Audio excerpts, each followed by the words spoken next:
नमस्कार दोस्तों, good morning. कैसे हैं आप?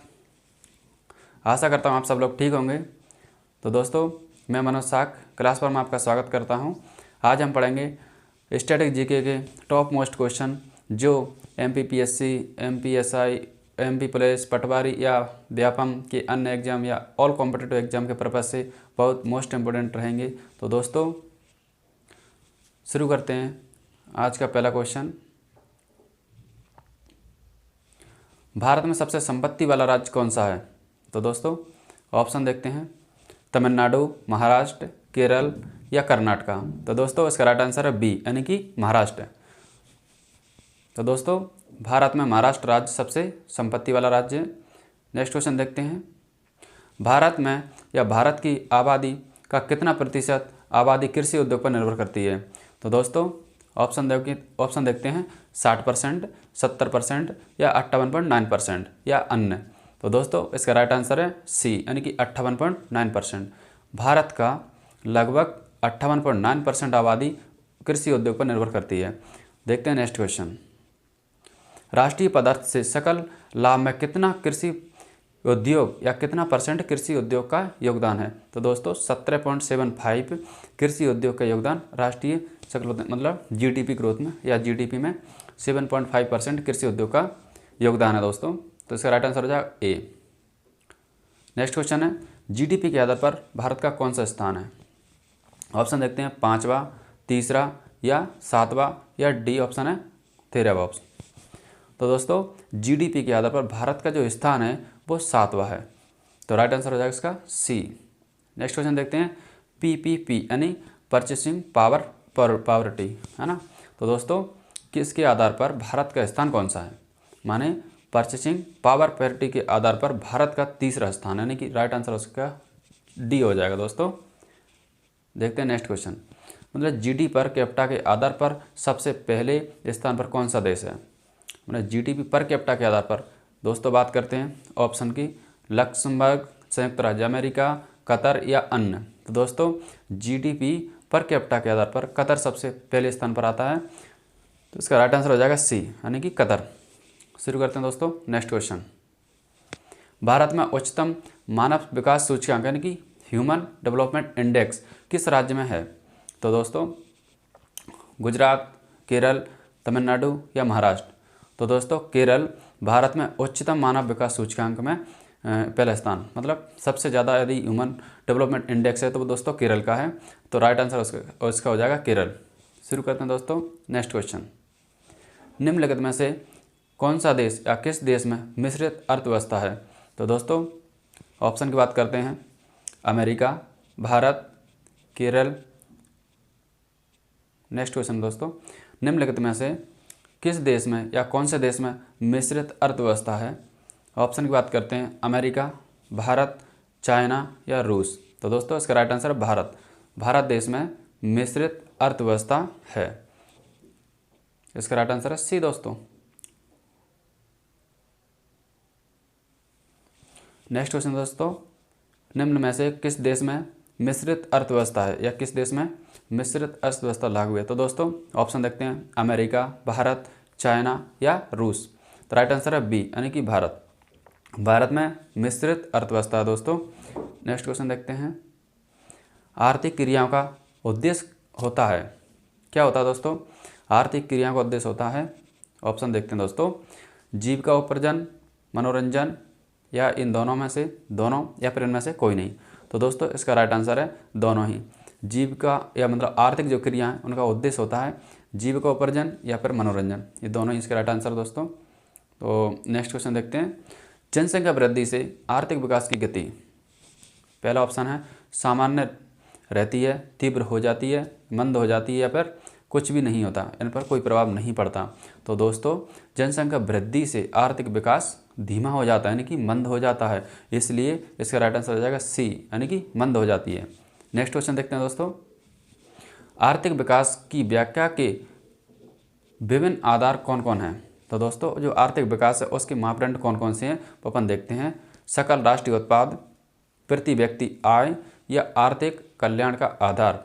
तो दोस्तों, इसका राइट आंसर है इनमें से सभी। क्यों? क्योंकि देखो, सकल राष्ट्रीय उत्पाद और प्रति व्यक्ति आय और आर्थिक विकास, आर्थिक कल्याण का आधार, ये तीनों को मिलाकर आर्थिक विकास की व्याख्या की जाती है किसी भी देश की या किसी भी राज्य की। तो दोस्तों शुरू करते हैं नेक्स्ट क्वेश्चन। मानव विकास सूचकांक में भारत का क्या स्थान है? मानव विकास सूचकांक में भारत का 126 स्थान है दोस्तों। इसका राइट आंसर हो जाएगा ए। नेक्स्ट क्वेश्चन है दोस्तों, मानव विकास सूचकांक किस अर्थशास्त्री ने तैयार किया था? दोस्तों मानव विकास सूचकांक जो है वो किस अर्थशास्त्री ने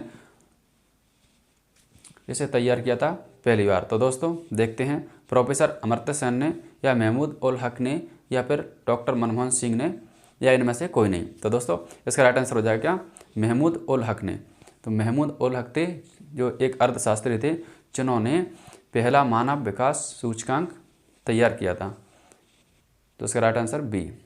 नेक्स्ट क्वेश्चन है दोस्तों, निम्नलिखित में से प्राथमिक क्षेत्र किसे कहा जाता है? तो दोस्तों कृषि क्षेत्र को, या सेवा क्षेत्र को, या औद्योगिक क्षेत्र को, या इनमें से कोई नहीं। तो दोस्तों इसका राइट आंसर है कृषि क्षेत्र को। कृषि क्षेत्र को प्राथमिक क्षेत्र कहा जाता है। तो इसका राइट आंसर ए। शुरू देखते हैं दोस्तों नेक्स्ट क्वेश्चन, शिक्षक द्वारा अपने पुत्र को पढ़ाना कौन सी क्रिया है? अनार्थिक, आर्थिक, या दोनों ही? तो दोस्तों शिक्षक द्वारा अपने पुत्र को पढ़ाना, ये जो क्रिया है वो अनार्थिक भी है और आर्थिक भी है। तो दोस्तों कुछ लोग जैसे फ्री में ही पढ़ाते हैं, कुछ लोग पैसे से पढ़ाते हैं, आर्थिक भी और अनार्थिक भी। तो इसका राइट आंसर हो जाएगा दोनों। तो इसका राइट आंसर है सी। नेक्स्ट क्वेश्चन है दोस्तों, इनमें से कौन सा भारत सरकार का केंद्रीय बैंक है? तो दोस्तों इसका ऑप्शन देखते हैं, कोऑपरेटिव बैंक, भारतीय रिजर्व बैंक ऑफ इंडिया, है ना, central bank of India, state bank of India. तो दोस्तों reserve bank of India Bharat का एक सरकारी बैंक है ना, सरकार का केंद्रीय बैंक। सरकारी बैंक तो बहुत सारे, लेकिन सरकार का केंद्रीय बैंक है ये भारतीय रिजर्व बैंक ऑफ इंडिया, यानी कि बी इसका राइट आंसर हो जाएगा। नेक्स्ट क्वेश्चन देखते हैं दोस्तों, राष्ट्रीय विकास परिषद का अध्यक्ष कौन है? पहला ऑप्शन है प्रधानमंत्री, राष्ट्रपति, या राज्यपाल, या उपराष्ट्रपति। तो दोस्तों राष्ट्रीय विकास परिषद का जो अध्यक्ष होता है वो होता है प्रधानमंत्री। तो इसका राइट आंसर हो जाएगा ए। देखते हैं नेक्स्ट क्वेश्चन, किस आधुनिक यंत्र के आगमन के बाद सूचना, शिक्षा एवं ज्ञान सर्वसुलभ हो जाता है या सर्वसुलभ हो गया? देखते हैं दोस्तों option, mobile phone, calculator, computer, या इनमें से कोई नहीं। तो दोस्तों कंप्यूटर ने, आधुनिक यंत्र है कंप्यूटर, इसके आने से सूचना, शिक्षा या ज्ञान सब बहुत आसान हो गया। तो इसका राइट आंसर हो जाएगा सी, यानी कि कंप्यूटर के आने से। नेक्स्ट क्वेश्चन देखते हैं दोस्तों, व्यावसायिक बैंक का राष्ट्रीयकरण कब किया गया था? यानी कि 1975 में, या 1966 में, या 1969 में, या 1980 में? तो दोस्तों व्यावसायिक बैंकों का राष्ट्रीयकरण जो है ना वो किया गया था 1969 में। देखते हैं नेक्स्ट क्वेश्चन, अंतर्राष्ट्रीय व्यापार संबंधी नियमों को निर्धारित करने वाली संस्था कौन सी है? देखते हैं ऑप्शन फर्स्ट, यानी विश्व बैंक के द्वारा, या IMF के द्वारा, या फिर PUNA के द्वारा, या फिर इनमें से कोई नहीं। तो इसका राइट आंसर हो जाएगा विश्व बैंक। तो अंतर्राष्ट्रीय व्यापार संबंधी जो नियमों का निर्धारण करती है वो विश्व बैंक करती है दोस्तों। देखते हैं नेक्स्ट क्वेश्चन, तो इसका राइट आंसर तो ए हो जाएगा।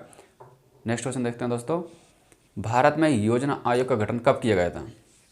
ऑप्शन देखते हैं, 15 मार्च 1950 को, या 15 सितंबर 1950 को, या 15 अक्टूबर 1951 को, या इनमें से कोई नहीं। तो दोस्तों इसका राइट आंसर है 15 मार्च 1950 को। तो भारत में योजना आयोग का गठन 1950 में किया गया था 15 मार्च को। तो इसका राइट आंसर है ए। देखते हैं दोस्तों नेक्स्ट क्वेश्चन, बिहार के किस जिले का प्रति व्यक्ति आय सर्वाधिक है? तो दोस्तों बात हो रही बिहार की, तो बिहार की कौन सा जिला, या बिहार में ऐसा कौन सा जिला जिसका प्रति व्यक्ति आय यानी पर कैपिटा इनकम सबसे ज़्यादा है? तो दोस्तों देखते हैं ऑप्शन, नालंदा, पटना, शिवहर, या गया। तो इसका राइट आंसर है बी, पटना। पटना बिहार का सर्वाधिक प्रति व्यक्ति आय वाला जिला है। देखते हैं नेक्स्ट क्वेश्चन, लीची का विश्व में सबसे बड़ा उत्पादक देश कौन सा है? तो लीची जो है ना दोस्तों भारत में, या नेपाल में, या रूस में, या फिर चाइना में?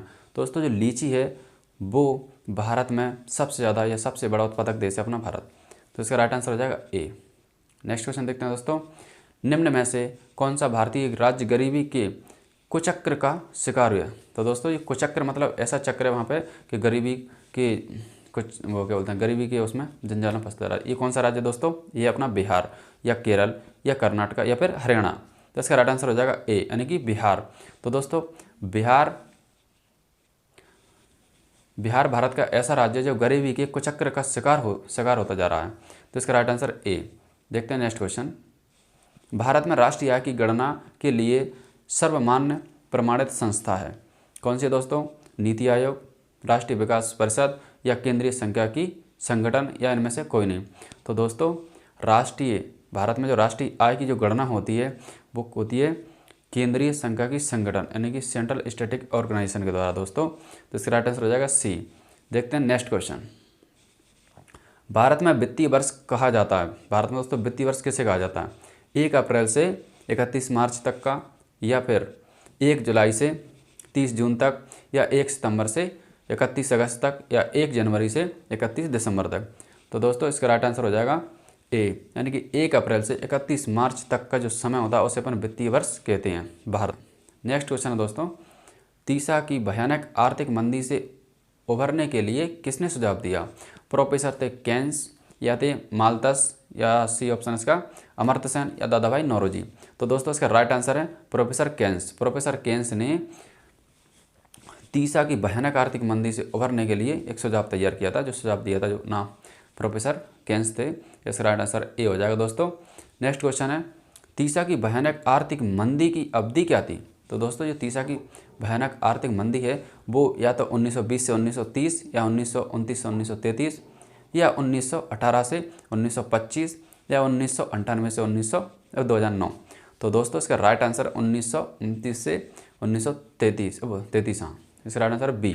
तो दोस्तों 1929 से 1933 की समय में तीसा की भयानक आर्थिक मंदी की अवधि यानी भयानक आर्थिक मंदी रही, और इससे उभरने के लिए प्रोफेसर थे केन्स जिन्होंने सुझाव दिया था। नेक्स्ट क्वेश्चन देखते हैं दोस्तों। उत्पादन एवं आय गणना विधि आर्थिक दृष्टिकोण से है। तो दोस्तों देखते हैं सहज, या वैज्ञानिक, या व्यवहारिक, या उपरोक्त सभी।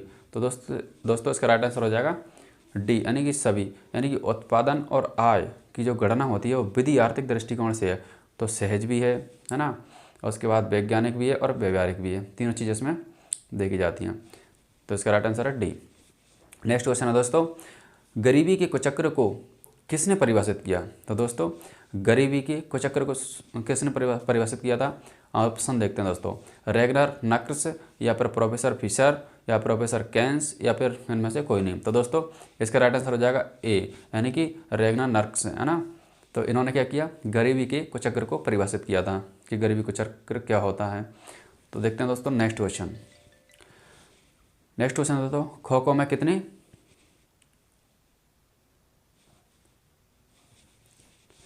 में कितने क्रॉस लेंस होती हैं? तो दोस्तों इसका राइट आंसर है 8 लेंस होती हैं।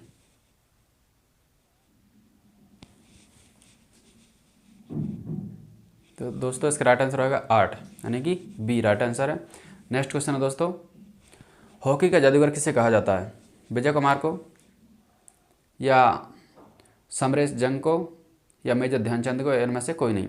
तो दोस्तों इसका राइट आंसर हो जाएगा सी यानी हॉकी के जादूगर मेजर ध्यानचंद को कहा जाता है। नेक्स्ट क्वेश्चन देखते हैं दोस्तों। निम्नलिखित में से कौन हॉकी का खिलाड़ी नहीं है? ऑप्शन देखते हैं दोस्तों। पृथ्वीराज सिंह, अशोक कुमार, GS रामचंद्र, या बलवीर सिंह। तो दोस्तों इसका राइट आंसर है सी यानी कि GS रामचंद्र को हॉकी का खिलाड़ी नहीं है। बाकी पृथ्वी सिंह, प्रतिपाल सिंह हॉकी खिलाड़ी हैं, अशोक कुमार, बलवीर, ये सभी हॉकी के खिलाड़ी हैं। तो दोस्तों देखते हैं नेक्स्ट क्वेश्चन। किस खिलाड़ी को वर्ष 2012 का राजीव गांधी खेल रत्न सम्मान दिया गया? तो दोस्तों राजीव गांधी खेल रत्न सम्मान 2012 का किसे प्रदान किया गया था? ऑप्शन देखते हैं अपन। योगेश्वर दत्त को, या फिर सुशील कुमार, या विजय कुमार, या विजेंद्र सिंह को। तो राइट आंसर है इसका योगेश्वर दत्त को है ना। योगेश्वर दत्त को दिया गया था राष्ट्रीय गांधी खेल रत्न सम्मान। तो इसका राइट आंसर ये है। नेक्स्ट क्वेश्चन देखते हैं दोस्तों। अंतर्राष्ट्रीय ओलंपिक समिति के अध्यक्ष कौन है? अंतर्राष्ट्रीय ओलंपिक समिति के अध्यक्ष हैं जॉर्ज बुश, या फिर जैक्स रोगे, या फिर जायपा हावर्थ, या फिर किम ह्यूज। तो राइट आंसर इसका जैक्स रोगे। नेक्स्ट क्वेश्चन देखते हैं दोस्तों। लंदन में 2012 में, इसको हटाओ। नेक्स्ट क्वेश्चन है दोस्तों, कनाडा का राष्ट्रीय खेल कौन सा है, या कनाडा का राष्ट्रीय खेल क्या है। तो दोस्तों देखते हैं ऑप्शन में, बेसबॉल, आइस हॉकी, फुटबॉल या इनमें से कोई नहीं। राइट आंसर इसका आइस हॉकी राष्ट्रीय खेल है दोस्तों कनाडा का, आइस हॉकी। देखते हैं नेक्स्ट क्वेश्चन, अर्थशास्त्र किसकी रचना है। तो दोस्तों चंद्रगुप्त मौर्य की, या मौर्य सिकंदर की, या चाणक्य की, इनमें से कोई नहीं। तो दोस्तों इसका राइट आंसर है सी, यानी कि चाणक्य। चाणक्य द्वारा लिखित पुस्तक, इसका नाम है अर्थशास्त्र। नेक्स्ट क्वेश्चन देखते हैं दोस्तों, राष्ट्रीय आय समिति का गठन कब किया गया था, या किस वर्ष किया गया था। ऑप्शन है 1950, 1949, 1948 या 1960। तो इसका राइट आंसर है बी, यानी कि 1949। दोस्तों राष्ट्रीय आय समिति का गठन 1949 में किया गया था। नेक्स्ट क्वेश्चन है, हमारे देश में किस मुद्रा को वैधानिक मान्यता प्राप्त है। पहला ऑप्शन है दोस्तों वस्तु मुद्रा, शाक मुद्रा, या फिर पत्र मुद्रा, या फिर चेक। तो इसका राइट आंसर है सी, यानी कि पत्र मुद्रा। तो दोस्तों पत्र मुद्रा किस मुद्रा का वैधानिक मान्यता है, तो हम जानते हैं दोस्तों किस देश में वैधानिक मान्यता। तो दोस्तों हमारे जो देश में है ना, पत्र मुद्रा प्रचलित है। नेक्स्ट क्वेश्चन देखते हैं दोस्तों, निम्नांकित में कौन विधि ग्राह्य मुद्रा है। तो दोस्तों इनमें जो मुद्रा दी है, जैसे कि 10 रुपये का नोट है, या फिर जो चेक है, या ड्राफ्ट है, इनमें से कोई नहीं। तो दोस्तों ऐसी कौन सी मुद्रा है जिसे ग्राह्य मुद्रा कहा जाता है। तो दोस्तों 10 रुपये का नोट है जिसे ग्राह्य मुद्रा कहते हैं। ये कौन सी विधि है जैसे ग्राह्य मुद्रा। तो दोस्तों चेक ग्राह्य मुद्रा नहीं है, ड्राफ्ट ग्राह्य मुद्रा नहीं है। सीधी बात है, जो नोट हैं उन्हें अपन ग्राह्य मुद्रा कहते हैं। तो चेक तो एक बैंक में यूज होने वाला एक कागज़ है जिस पे अपन पैसा निकाल सकते हैं, डाल सकते हैं, लेकिन वो नहीं। जो रियल पैसा है उसे अपन ग्राह्य मुद्रा कह सकते हैं। ग्राह्य मुद्रा से लोग ग्रहण कर सकें, डायरेक्ट सीधा ले सकें, उस मुद्रा को अपन ग्राह्य मुद्रा कहते हैं। तो इसका राइट आंसर है ए, 10 रुपये का नोट। नेक्स्ट क्वेश्चन है दोस्तों, आजकल मुद्रा का कौन सा रूप अधिक प्रचलित है। तो दोस्तों सबसे ज़्यादा जो प्रचलित है वो पत्र मुद्रा, पत्र मतलब कागजी मुद्रा का सबसे ज़्यादा प्रचलन है। तो इसमें ऑप्शन बी राइट हो जाएगा। और जैसे एक और दिया धात्विक मुद्रा, धात्विक मुद्रा बहुत कम चलती है, सिक्के भी बहुत कम चलते हैं, इनमें से सभी नहीं। सबसे ज़्यादा जो चलती है वो पत्र मुद्रा चलती है दोस्तों। नेक्स्ट क्वेश्चन देखते हैं, इनमें से कौन मुद्रा के कार्य नहीं है। तो दोस्तों मध्यम, मापन, भुगतान, या लेखन एवं संपादन। तो दोस्तों इसका राइट आंसर है लेखन एवं संपादन मुद्रा का कार्य नहीं है। नेक्स्ट क्वेश्चन देखते हैं दोस्तों, किस धातु का मुद्रा के रूप में सर्वाधिक प्रयोग हुआ है। लोहा, तांबा, पीतल, चांदी और सोना। तो दोस्तों जो सोना और चांदी का मुद्रा के रूप में सर्वाधिक प्रयोग हुआ दोस्तों, तो इसका राइट आंसर हो जाएगा डी। नेक्स्ट क्वेश्चन है, इनमें से कौन सा साख का आधार नहीं है।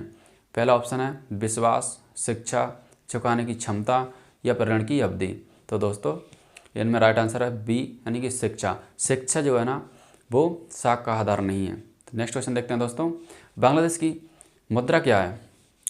ऑप्शन देखते हैं दोस्तों, रुपया, डॉलर, या टका, या दीनार। तो राइट आंसर हो जाएगा दोस्तों इसका सी, यानी कि टका। बांग्लादेश की राजधानी भूटान, और टका इसकी क्या है मुद्रा है।